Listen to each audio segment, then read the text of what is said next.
नमस्कार, आयन भारत देखना शुरू कर चुके हैं आप। आपके साथ मैं हूं अर्चना सिंह। राहुल गांधी, कितनी बार सोचती हूं राहुल गांधी पे बात ना करूं, लेकिन क्या करूं, राहुल गांधी कोई ना कोई मुद्दा दे ही देते हैं। नेता प्रतिपक्ष अगर ऐसा होगा तो बात करनी भी चाहिए।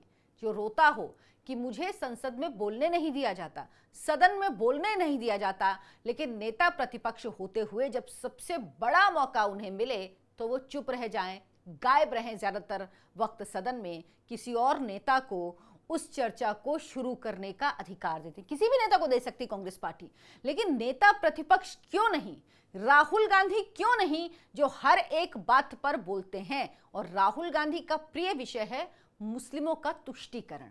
अब उस विषय में तो उनका बोलना बनता है, वैसे भी ये सूट भी करता है। संसद से बड़ा मंच आपको कहां मिलेगा, उसका लाइव टेलीकास्ट होता है, लोगों के पास चल जाता है, चली जाती है आपकी बात, भले ही एक्सपेंज कर दिया जाए उससे बहुत सारा मैटर, लेकिन उस वक्त तो वो लोगों तक चला ही जाता है। और सबसे बड़ी बात ये कि आप अपनी कॉन्स्टिट्यूएंसी से सीधे जुड़ पाते हैं। लेकिन फिर भी क्यों राहुल गांधी वक्फ की बहस की शुरुआत नहीं कर पाए, या ये कहिए कि कांग्रेस ने नहीं करने दी। क्या कांग्रेस के मन में डर था राहुल गांधी गुड़ गोबर ना कर दें, क्योंकि वो 4 लाइन सही नहीं बोल सकते हैं। और मुसलमानों का मैटर बड़ा सेंसिटिव होता है, ये हिंदुओं की तरह नहीं है कि आपने भगवान शिव का पोस्टर उठाया दिखा दिया, आपने किसी और कह दिया कि हिंदू हिंसक होता है। ये आप दूसरे धर्म के साथ इतनी लिबर्टी नहीं ले सकते हैं। आप भी जानते हैं कैसे नारे लगने लगेंगे।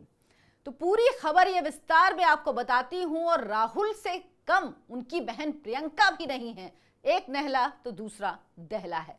पूरी स्टोरी सुनिए, लेकिन उससे पहले हमारे चैनल आयन भारत को सब्सक्राइब जरूर कीजिए। आप में से ज्यादातर लोग जो वीडियो देखते हैं वो सब्सक्राइब नहीं करते हैं। आपके एक सब्सक्रिप्शन से हमें बहुत मदद मिलती है और ये पूरी तरह फ्री है। आपको सिर्फ सब्सक्राइब करना है, नोटिफिकेशन वाली घंटी दबानी है। वापस लौटते हैं खबर पर। बीजेपी के अध्यक्ष जेपी नड्डा ने एक बार कहा था राहुल गांधी एक नॉन सीरियस नेता हैं।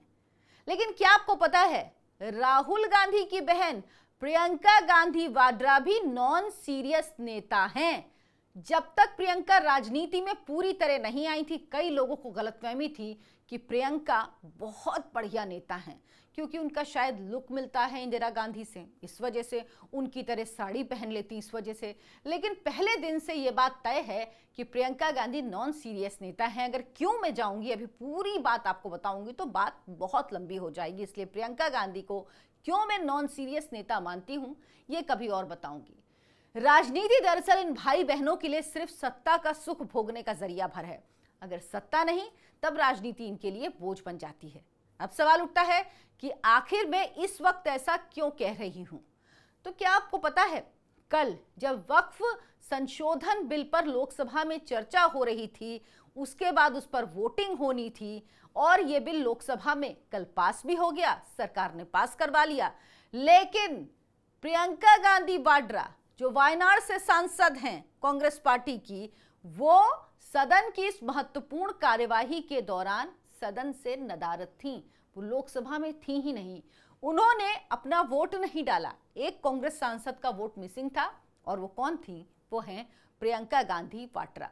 वो भी तब जब कांग्रेस समेत तमाम विपक्षी दलों ने वक्फ बिल पर चर्चा और वोटिंग के दौरान सदन में मौजूद रहने के लिए व्हिप जारी किया था अपने सांसदों को।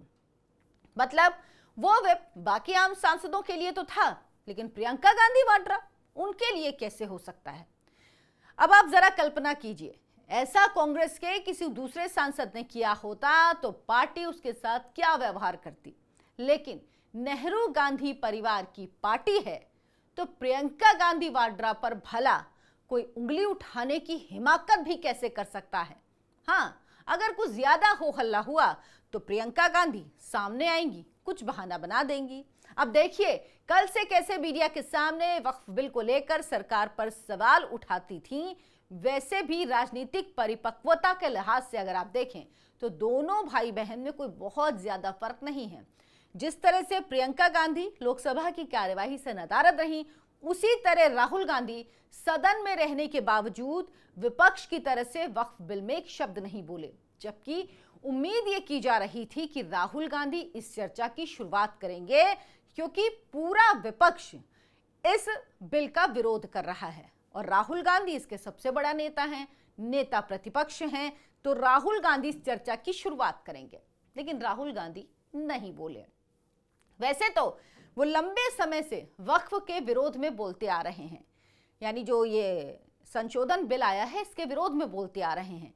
लेकिन जब बोलने के लिए सबसे बड़ा मंच मिला, जहां से पूरी कांग्रेस पार्टी के नेता वक्फ बिल पर राहुल गांधी को सुन सकते थे, वो तय कर सकते थे कि उनकी पार्टी ने क्या लाइन दी है, उनके सबसे बड़े नेता क्या कहते हैं, कौन सी बात करते हैं, और उसके पॉइंट्स लेके वो अपने समर्थकों को, लोगों को, पब्लिक को पॉइंटर्स दे सकते थे या उनसे बात कर सकते थे। लेकिन राहुल गांधी कुछ नहीं बोले। राहुल गांधी के समर्थक और उनके वोटर उन्हें सुनने के लिए तरसते रह गए। बारी राहुल गांधी ने किसे दी? गौरव गोगोई के। अब गौरव गोगोई को क्यों बारी दी, इसको लेकर कई कहानियां बनाई जा रही, वो सब बकवास कहानी है। सीधी बात है, राहुल गांधी बोलते तो कांग्रेस पार्टी डर जाती। कांग्रेस पार्टी दरअसल खुद नहीं चाहती होगी कि राहुल गांधी बोलें, क्योंकि राहुल गांधी जब बोलेंगे तो क्या बोल जाएंगे ये कोई नहीं जानता। और इसका एक उदाहरण मैं आज आपको अपने ही एक वीडियो में दूंगी कि राहुल गांधी ने आज संसद में कौन सा ब्लंडर किया है। अगली बार प्रधानमंत्री बनाने के लिए ये लोग अगर राहुल गांधी इस तरह से जोर लगा के बोलते तो थोड़ी ताकत से राहुल गांधी के साथ जुटते। उन्हें लगता कि राहुल गांधी के पास कोई विजन है, लेकिन राहुल गांधी चूक गए। हाँ, सोशल मीडिया हैंडल एक्स पर राहुल गांधी ने जरूर पोस्ट किया और अपनी ड्यूटी पूरी कर ली। राहुल गांधी ने लिखा, वक्फ संशोधन विधेयक मुसलमानों को हाशिए पर धकेलने और इनके निजी कानूनों और संपत्ति के अधिकारों को हड़पने के उद्देश्य से बनाया गया एक हथियार है। आरएसएस, बीजेपी और उनके सहयोगियों द्वारा संविधान पर यह हमला आज मुसलमानों पर किया गया, जो आगे चलकर दूसरे समुदाय के लोगों पर भी इस्तेमाल किया जाएगा। कांग्रेस पार्टी इस कानून का कड़ा विरोध करती है, क्योंकि ये भारत की मूल अवधारणा पर हमला करता है और अनुच्छेद 25 धार्मिक स्वतंत्रता के अधिकार का उल्लंघन करता है। राहुल गांधी के इस ट्वीट पर, इस एक्स की पोस्ट पर बहुत लंबी बात की जा सकती है।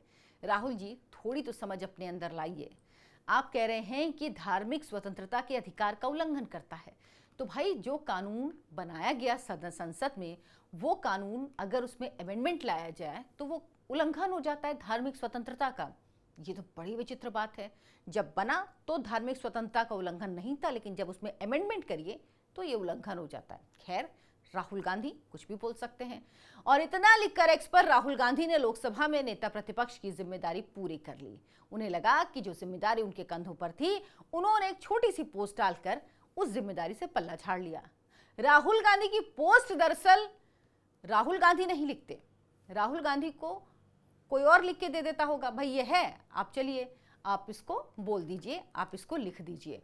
लेकिन सदन में जब आप बोलेंगे तो आपको खुद बोलना पड़ेगा, जो राहुल गांधी के लिए मुश्किल है। राहुल गांधी बोलते बोलते क्या बोल जाएंगे, उनकी बातें वैसे भी बेसिर पैर की होती हैं, मतलब की बात भी वो बोलते हैं, तो आदमी सोचने पर मजबूर हो जाता है कि आखिर राहुल बाबा कहना क्या चाहते हैं। वैसे अभी राहुल गांधी एजुकेशन पर बात कर रहे थे, अभी हाल का ही वीडियो है जिसमें उन्होंने कहा कि इस देश में जो ब्राह्मण हैं वही डॉक्टर, इंजीनियर, वकील, वो ब्राह्मण बन रहे हैं। अब ये अद्भुत ज्ञान वो कहाँ से लाते हैं तो राहुल गांधी बता सकते हैं।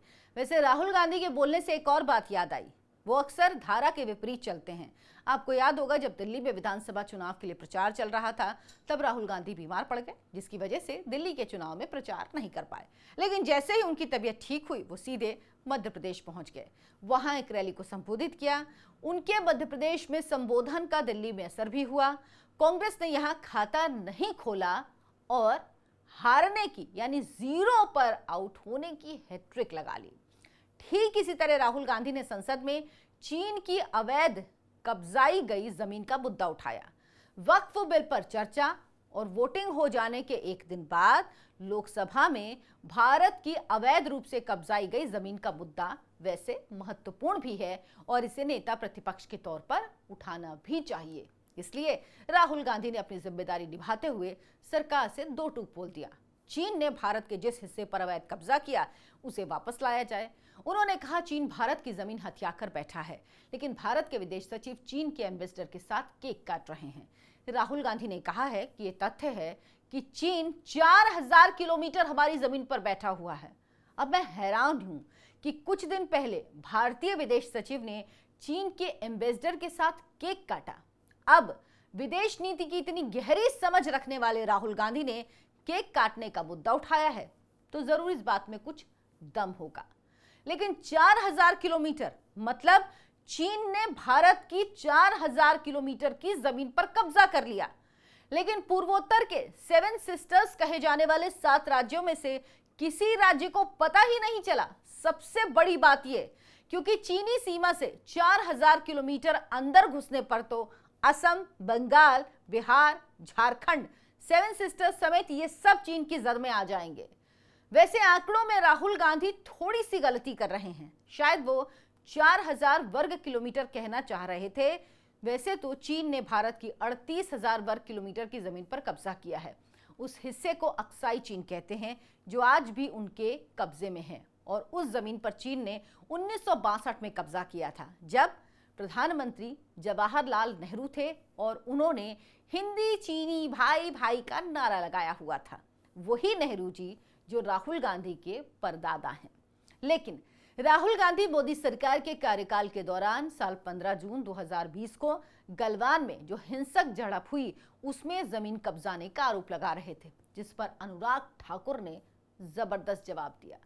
उन्होंने राहुल गांधी से पूछा, अक्साई चीन किसकी सरकार में चीन के पास गया? तब हिंदी चीनी भाई भाई कहते रहे और आपकी पीठ में छुरा घोंप गया चीन। डोकलाम की घटना के समय कौन चीन के अधिकारियों के साथ रात के अंधेरे में चुपचाप चाइनीज सूप पी रहा था? अनुराग ठाकुर ने कहा, जिस संस्था ने चीन के अधिकारियों से पैसा लिया था उस राजीव गांधी फाउंडेशन उसमें शामिल नहीं है क्या? क्यों लिया गया वो पैसा उस फाउंडेशन से?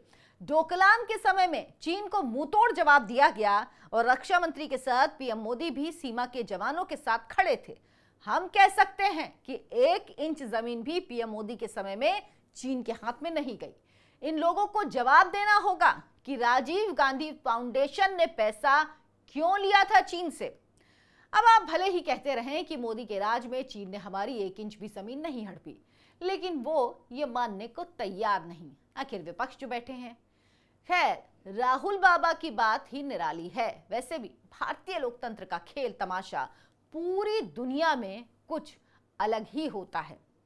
आपको हमारा ये वीडियो कैसा लगा कमेंट करके हमें जरूर बताएं। इस वीडियो को लाइक करें, अगर आपको कंटेंट पसंद आए तो शेयर भी जरूर करें और हमारे चैनल आयन भारत को सब्सक्राइब कर लें। धन्यवाद, नमस्कार।